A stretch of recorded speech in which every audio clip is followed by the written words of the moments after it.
श्री राम जन्म कथा। श्री राम और उनके भाइयों का जन्म कैसे हुआ, आइए जानते हैं। त्रेता युग में सूर्य वंश में राजा इक्ष्वाकु, दिलीप, भगीरथ, रघु और राजा हरिश्चंद्र जैसे प्रतापी राजाओं के बाद राजा दशरथ हुए।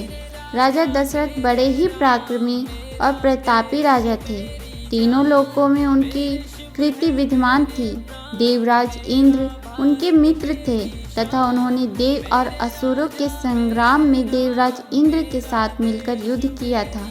राजा दशरथ का साम्राज्य दिन दुगनी रात चौगनी उन्नति पर था, लेकिन उन्हें केवल एक ही चिंता सताई जा रही थी कि उनके बाद उनके वंश का क्या होगा। राजा दशरथ की 3 पत्नियां थीं, जिनमें से सबसे बड़ी रानी कौशल्या थी, उनसे छोटी रानी कैकेयी थी तथा सबसे छोटी रानी सुमित्रा थी। 3 पत्नियां होने के बावजूद राजा दशरथ की कोई पुत्र नहीं था जो उनके कुल को आगे बढ़ा सके, इसीलिए उन्हें अपने कुल के अंत का डर सताए रहता था।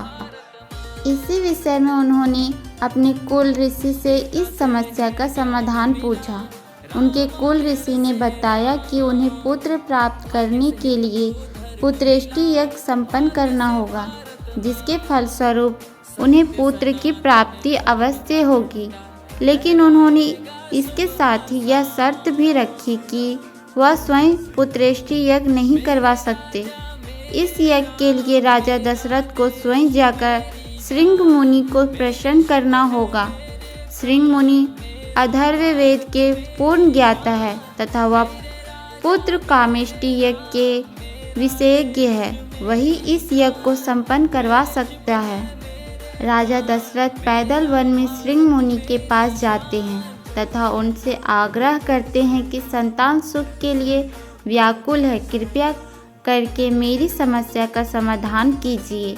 राजा दशरथ की सादगी तथा विनम्र आदर भाव के कारण श्रृंग मुनि प्रसन्न हुए और उन्होंने दशरथ का वचन दिया कि वह उनका पुत्र कामेष्टि यज्ञ करवाएंगे। उसके पश्चात शुभ मुहूर्त देखकर उन्होंने दशरथ का पुत्र कामेष्टि यज्ञ संपन्न करवाया। यज्ञ संपन्न होने के बाद हवन कुंड में से यज्ञदेव एक खीर का पात्र लेकर प्रकट हुए और राजा दशरथ से बोले, हे राजन, यह खीर ले जाओ और अपनी पत्नियों रानियों को बराबर खिला दो, इससे तुम्हें संतान प्राप्ति अवश्य होगी। राजा दशरथ खीर का पात्र ले जाकर रानी कौशल्या तथा रानी कैकेयी को दे देते हैं। रानी कौशल्या तथा रानी कैकेयी अपने अपने पात्र में से एक एक निवाला सबसे छोटी रानी सुमित्रा को खिला देते हैं, जिसके प्रभाव से कुछ समय बाद राजा दशरथ के घर में एक साथ 4 पुत्रों का जन्म होता है। रानी कौशल्या सबसे बड़े पुत्र राम को जन्म देती है। उसके कुछ समय बाद है रानी कैकेयी राजा दशरथ के दूसरे पुत्र भरत को जन्म देती है। कुछ ही घड़ी बीतने पश्चात रानी सुमित्रा राजा दशरथ के तीसरे पुत्र लक्ष्मण को जन्म देती है तथा कुछ ही क्षण बाद वह दशरथ के चौथे पुत्र शत्रुघ्न को जन्म देती है। और इस प्रकार पृथ्वी पर बढ़े हुए पाप अत्याचार को मिटाने के लिए भगवान नारायण स्वयं राजा दशरथ के पहले पुत्र श्री राम के रूप में जन्म लेते हैं।